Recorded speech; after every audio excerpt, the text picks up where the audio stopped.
এই লঙ্কাটাকে মাঝখানে, সবজিগুলো ভাজা হয়ে গেছে, মাঝখানে ভাজছি, ভাজা হয়ে গেছে। এটা বিনস, গাজর, পেঁয়াজ কুলি ভাজা ভাজা করে নিয়েছি, আর পেঁয়াজ আর রসুন দিয়ে ভাজা করেছি। একটু রোস্টেড বাদাম দিয়ে দিচ্ছি।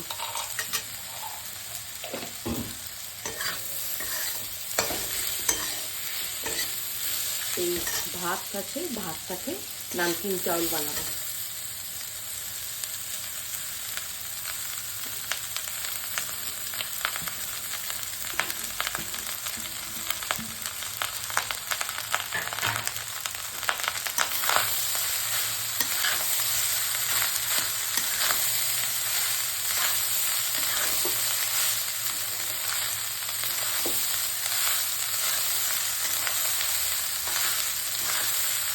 সকালবেলা এরকম ব্রেকফাস্ট বানালে বাচ্চাদের স্কুলের টিফিনও আপনি দিতে পারবেন।